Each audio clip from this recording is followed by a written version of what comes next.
Hello, everyone. How you guys doing today? AVM Superhero here. Got a new episode of Death Taught Us How to Live, a stroke survived story. Um, Today we're gonna have a lady. It's a pretty cool lady that I know of. Her name is Trazana Staples. Pretty much, her and Julian Reddish got me started with doing this stuff. You know, they wanted me to do some interviews with them. So I started doing these interviews, and here I am today. So I'm just going over my questions until Trazana comes on. I have a couple of things to ask her. You know, we chopped it up before, and we had a pretty good time. Now, I just got some more things I want to ask her. I want to put her part of this series because I think that she's a pretty interesting woman, uh, an educated woman, and had a stroke. And now this is what happened. Basically, all of us, you know, our lives have changed after these strokes happened to us. So I wanted to see how she's progressing and what she's doing with her life now. So hopefully she'll get on soon. Once she gets on, we'll rock and roll. Oh, Trazana's here. Let's get her on here. Hey, Trazana.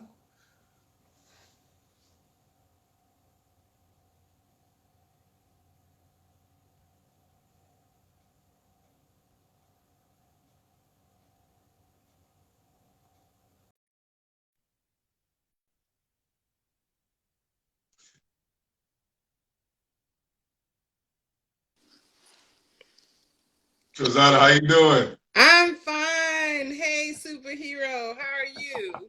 I'm well, sis. I'm definitely well. Oh, I haven't spoken to you in a minute, man. What's been going on with you? Oh yeah. It's been a while.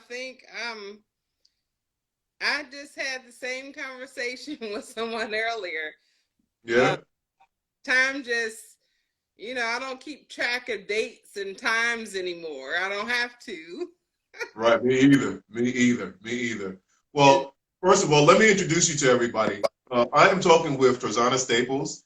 She's a stroke survivor, well, a good friend of mine. Me and her been chopping it up for almost probably about eight months now. But she is one of the reasons why I started doing these interviews. You know, she asked, "Can she interview me?" And I was like, "Okay, can I interview you?" And we went back and forth, and you know, it was a good chemistry for us, and it was also therapeutic for us to actually go out there and talk about these stroke survivors and our story.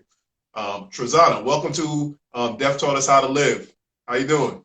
I'm doing well. Trazana, I want to ask you something because this has been going on my mind for a while.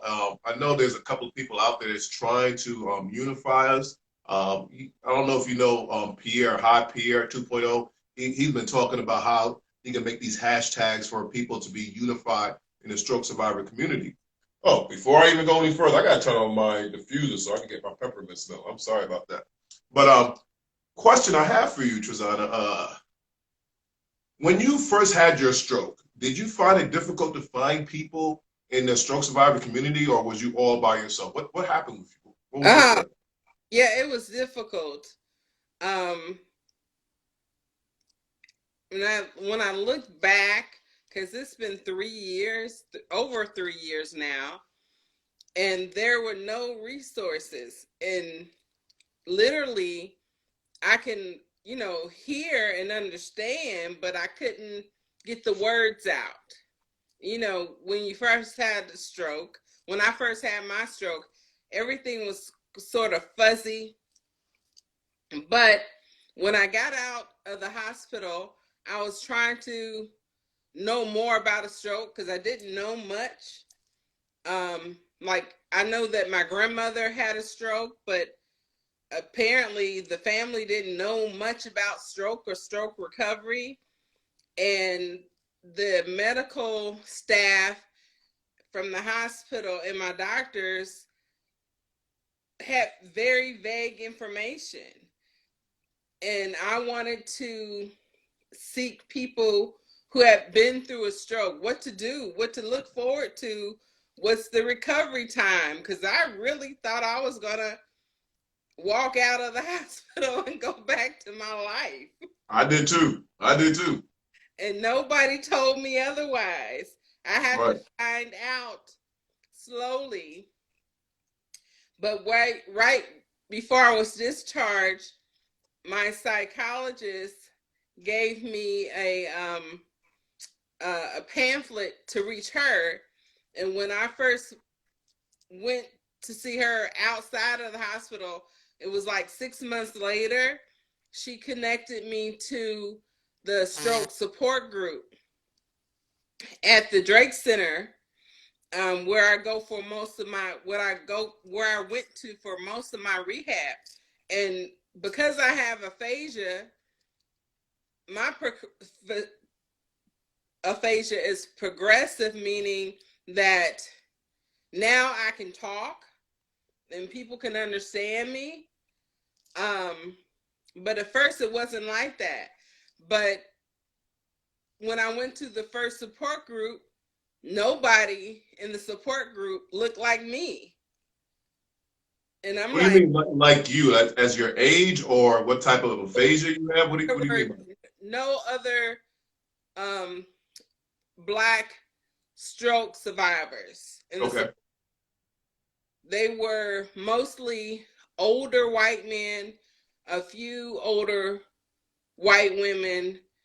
Um, Now, 3 years later, there are more people coming, but I really wanted to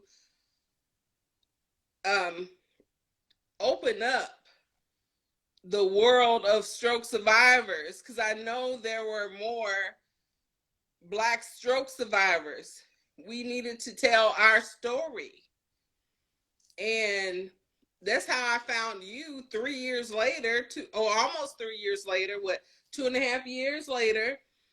Um, that was not many, especially, and when I started progressing, getting better, getting stronger, I started connecting with other stroke survivors, but they still didn't look like me. We had a lot in common. I made many friends, but it was not a diverse group of people on social media that I could connect. I'm glad you bring that up. I'm glad you bring that up, Trazana, because when I first started getting on social media, I didn't know what to do, how to find people, and you are right. You know, I didn't find almost anybody as a Black male that was a stroke survivor. It was very hard. It was very difficult for me to communicate with people, and I think probably last year is when I started reaching a lot more people. Like I found you, or you found me. I'm not sure who found each other, but you know, it was it was God sent to actually have someone that's from my same community, the same type of mindset,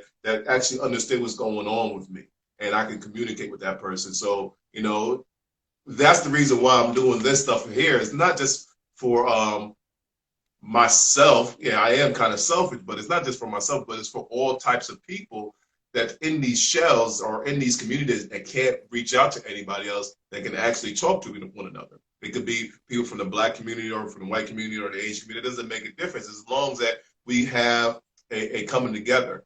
So let me ask you something else. And I found this pretty weird. And I'm going to get more into your story in a second, but I just want you to just dabble on this real quick.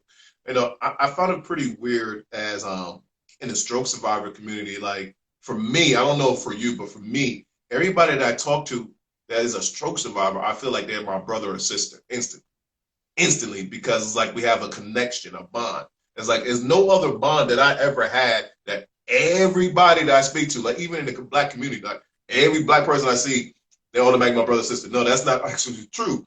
But in the stroke survivor community, everybody is. Do you feel that same exact way? Yes. We know there are differences, personalities, tendencies, food we eat, our favorite colors. But when I got into this, no, first of all, I had to weed out people now. Everybody's not the same, stroke or no stroke. They're not the same. I knew you were gonna say that. That's why I said it to you. I had to weed some people out Okay. because I believe in order for me to get better and in order for me to connect and enlighten other people, that I had to, what I wanted to do, I had to be around positive people. Yes, we had a stroke, but it's not, oh, I had a stroke every day and crying about it. Now, first, initially, when I didn't know much about a stroke and didn't know where my life was going to be like or whatever, but I had to graduate to that point. But I didn't want to stay in the depressive state. So I had to move away from some people who continue to be depressing. Okay, Really? we had a stroke. I had a stroke. It was sad. I went through that phase of depression, but now it's time to come out of it. And in order to come out of it, I had to be around positive people, positive things. Okay. Okay. I go with that. So just Trazana, what's been happening? What have death has taught you? I know that you was telling me before that you was writing some stories to put inside of a book. How's that going along with you? Like, what are you doing right now with your life? I'm still writing my book, but I'm just living my life. Life is relative, but time doesn't wait for anyone. Time will continue to go. That's why I don't keep track of time. I have to keep track of time and dates when I have appointments or meet people. For the most part, that's about it. Because when I look back on my life, the pre-stroke Trazana, it was always a schedule. I was always, because I was an executive director, I always had to have a schedule. Everything was compartmentalized.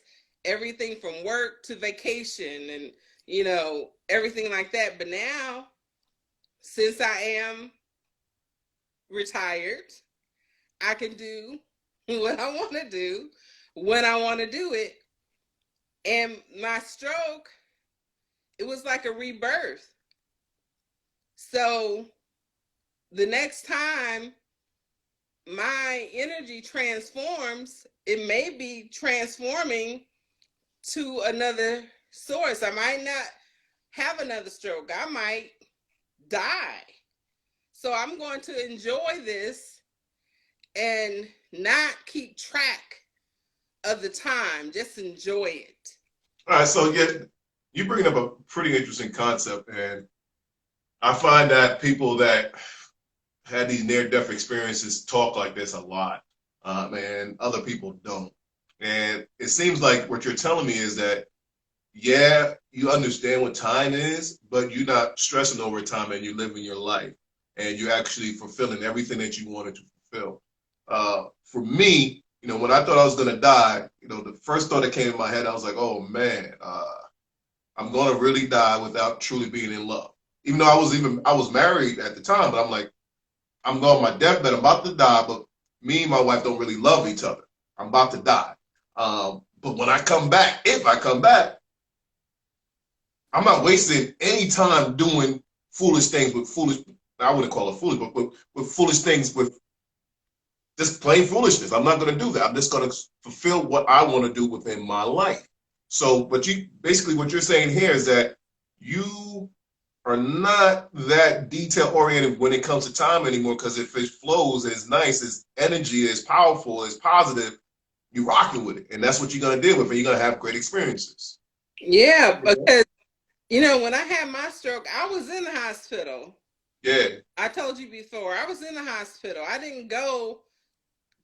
went to the hospital to check my blood pressure because my mother you need to check your blood pressure, because my father had just died. Yeah. And so I had my stroke 3 days after I had went to the hospital. That's great. So, and I had my stroke in my sleep. So I didn't even think about death or what could happen. I'm just thinking I was going to be under observation because they didn't know why my blood pressure went sky high. I wasn't on any medications. I didn't have high blood pressure. Um, uh, I didn't have high blood pressure prior to that. So they were trying to figure out why my blood pressure was so high, like asking me if I was in pain and all these things. But so I didn't have the thought of dying. It wasn't until after the stroke, after being in the hospital, or when I couldn't walk and couldn't, verbally talk or whatever, I I felt like I wanted to die, but I didn't think about what if I died, if that makes sense. Yeah, I get it. I get it. I'm like, shoot, what kind of life would I live?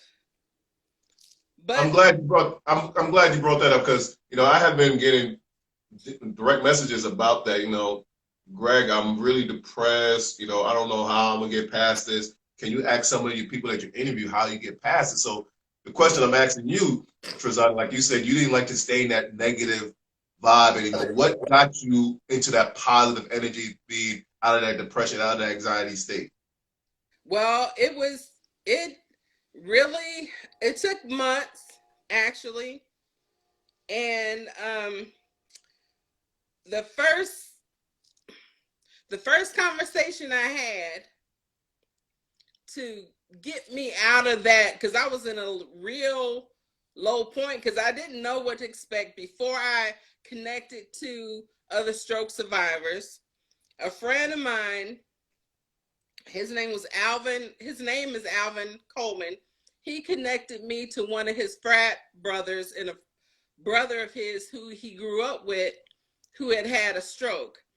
And his name was CJ Duvall, and he had 3 strokes. And we had something in common because we grew food. He had community gardens too. And so he said, I want you to talk to CJ. So he was the first stroke survivor that I had a conversation with, and I think it happened probably in February. So I had my stroke in October. So from October to February is when I connected with CJ Duvall. And at the same time, my neurochiropractor gave me a book, My Stroke of Insight. So at the same time, I got this book. I couldn't read it, didn't understand. I couldn't get my letters and numbers together at the time. But when I did started reading it, one sentence at a time, it started giving me a little bit of light, so to speak. But when I had this conversation with CJ, and we talked literally for about 2 hours, and he gave me a snippet of his recovery, and he left me with hope that I was going to get better, and probably much better than I was before the stroke. I couldn't see it then, but I see it now when I look back. And so I talk to CJ, even though I don't talk to him all the time, but I do reach out to him from time to time to let him know that his words to me that day literally saved my life. To connect with someone who has gone through a stroke, not just a stroke, a similar stroke. They didn't know what caused his stroke either, and he had 3 strokes back to back, and that whole conversation changed my entire life, and I slowly started getting out of the depressive state. And at the same time, a couple months later, it was springtime. So I started back growing food. I was living with my mom. So my grandkids had some swimming pools in her backyard.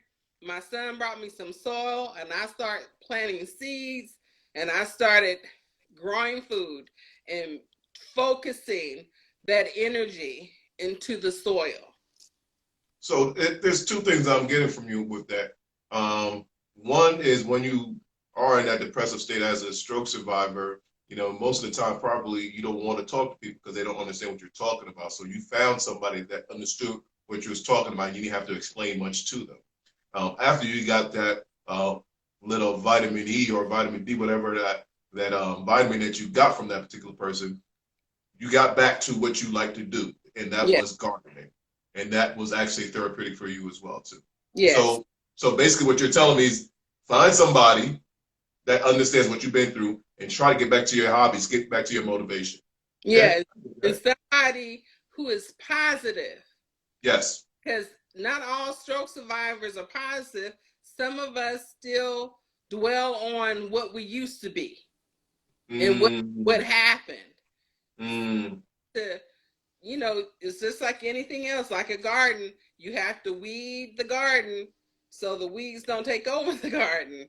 So I had to weed, but CJ truly gave me some words to embrace and just like, this is going to be, I'm going to be okay. And every day I kept saying, I'm better every day, which my son started whispering in my ear when I had my stroke in the hospital. He would tell me every day, Mom, just say every day, I'm going to get better. And I was saying it, but it really wasn't penetrating. And then I kept saying it. I met CJ. And I read books and got into the garden, and before I knew it, I was better, and just thinking about what can I do to help other people who have had strokes and didn't know what to do. And because I can't take a lot of medicines because I have severe allergic reactions to pharmaceuticals. So I'm naturally a naturopathic person. So with that, I started finding alternative ways to help me with stroke recovery. And so I remember pre-stroke, I was always into yoga or yoga and meditation. So my brain started remembering those things. So I started meditating, started some little chair yoga and pulling up videos. And then the universe is so omnipotent. I got into a program called Love Your Brain Yoga for people with brain traumas. And I started doing that. So I just slowly, once I embraced the fact that I had a stroke and welcomed the fact that I had a stroke, then everything else started falling into place. Okay, that's cool. Can you give me a mantra? Like you said, you're going to be okay. Can you give a mantra to those people that have been asking me those questions? How can I get up when I'm down? What gets me up? Can you give us something that they can use each and every day that can help them out? Well, what I started doing at first, I had sticky notes. So when because I'm right-handed and my right hand is affected, the best I could do was just write things like run, walk. And every day I would write those words, whatever the words are, I can try to write them as best I can, put the sticky notes on my mirror in my bedroom and look at those words every day. And just like my son started telling me to say, I'm getting better every day, I'm getting better every day. I can run. I can walk. I can whatever. I can garden. I can write books. I can sing. I can dance. I can talk. I start saying those things of what I can do and not the things that I can't do. And I don't know if you remember from our previous conversations, the doctors told my children and my mom that I probably would never be able to talk or walk again. I remember. Because my stroke was so severe. And the fact that when I started putting these mantras, saying these mantras every day, reading them out loud, saying them out loud. I'm walking, I'm talking, I'm writing a book to help someone else. So those mantras really, you get into, when I say these mantras, it seeps into my spirit. It becomes second nature. So I don't even think about it. So when people, like you just asked, what can you say? Just whatever you want to do. I want to sing. I want to dance. I want to walk.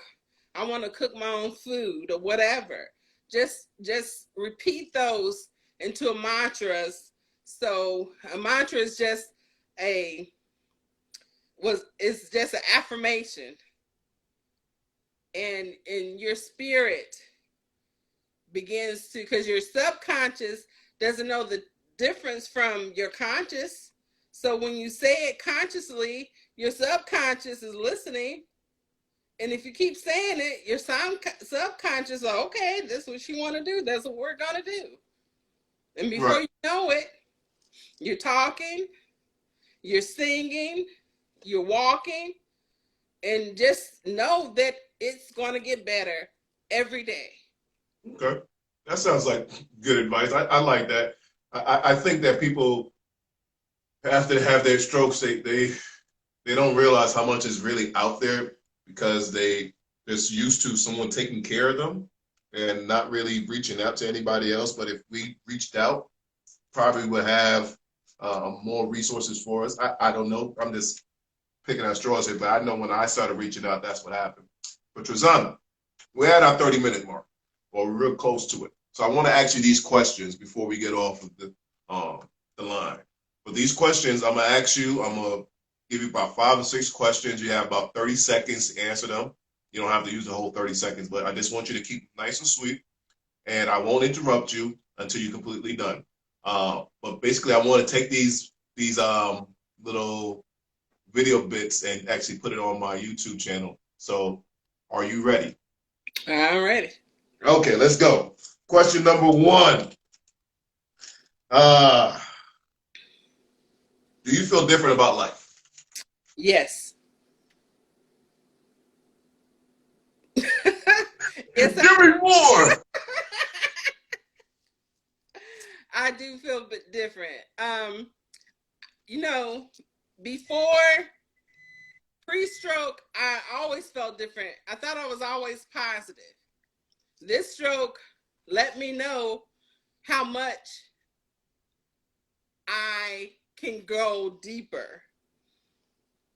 And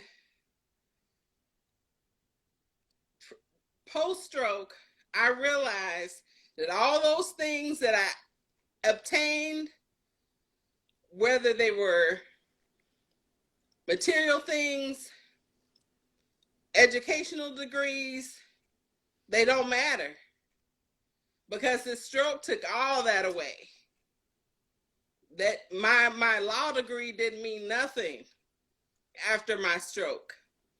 My car, my condo didn't mean nothing because they all got taken away. I lost everything.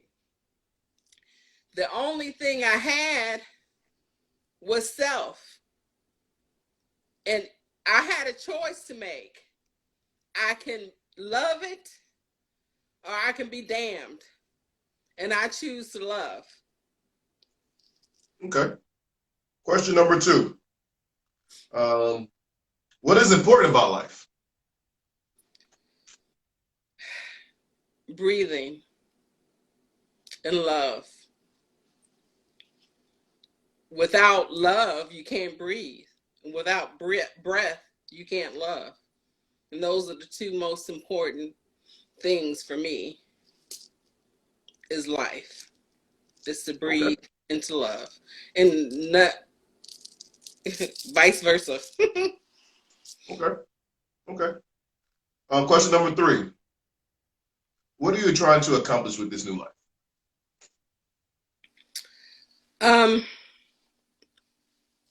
I'm trying to accomplish that anything I put my mind to, I can do it. And it doesn't have to be something the world expects.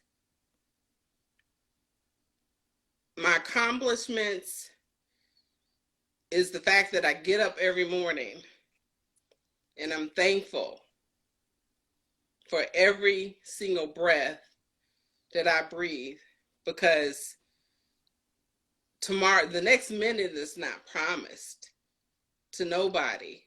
So I'm just trying to accomplish a happy, joyful life. Okay. My 4th question. What advice do you have for people? Like, let me try to break this down properly to you. What did you take for granted before that you want to tell people not to take for granted?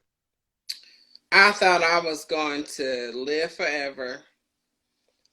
I was the most healthiest person in my world. I could do and have anything I wanted to have. I never thought that was going to come to an end. I didn't have any health disparities or anything. I thought I was going to live forever. And I am still living, but not in the way I was living prior to the stroke. I get that. It's basically not taking what you get from this life for granted. That's really nothing. It's about, like you said, breathing and loving. I get it. All right. Here's the next question for you. Final question. Are you ready? I'm ready. If you had died, who would have been most affected by your death, and how is your relationship with that person now?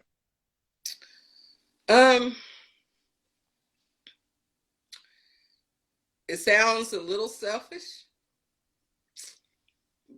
because this is how I feel. I would have been most affected.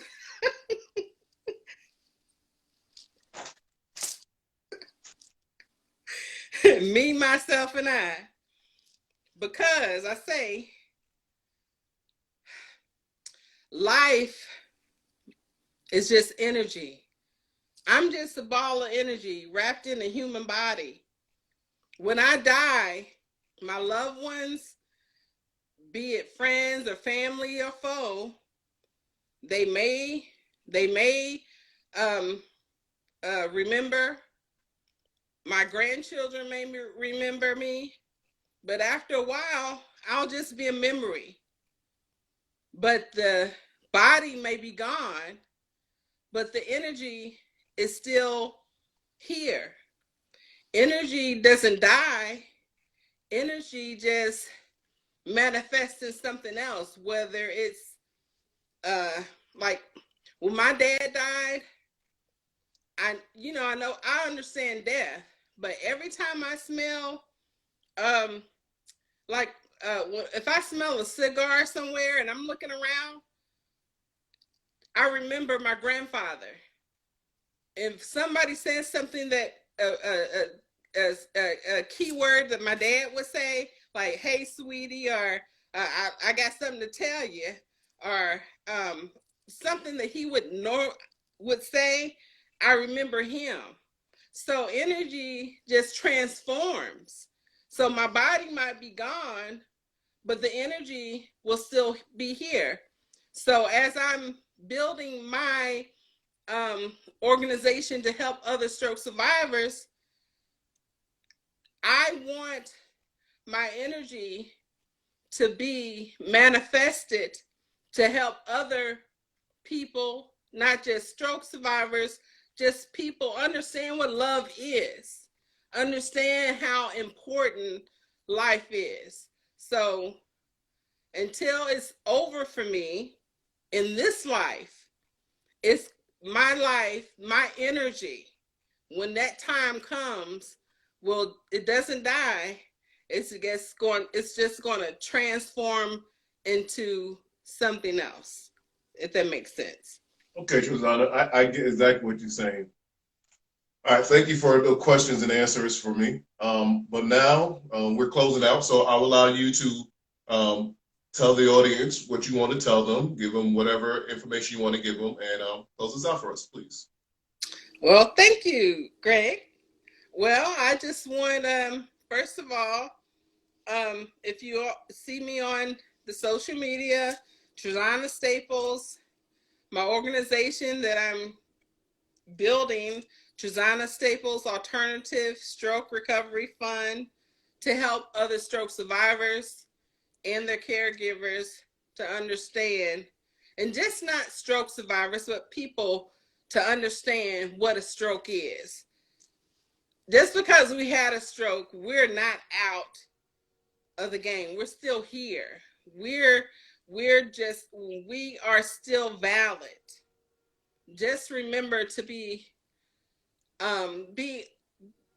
humble and honest and caring and loving and giving, and just understand that life is meant to be enjoyed.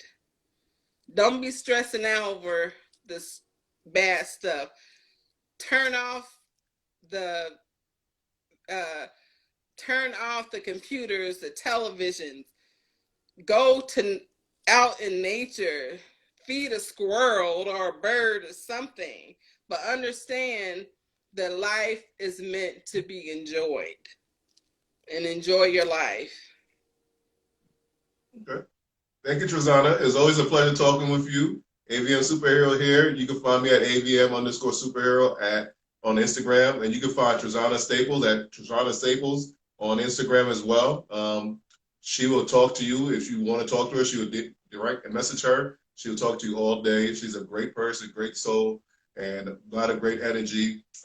Thank you so much, sister. Thank you, Queen, for coming on here and making my day once again. You're welcome, bruh. I appreciate it, and thank you for always having me. I'm always here. Thank you so much, and take care.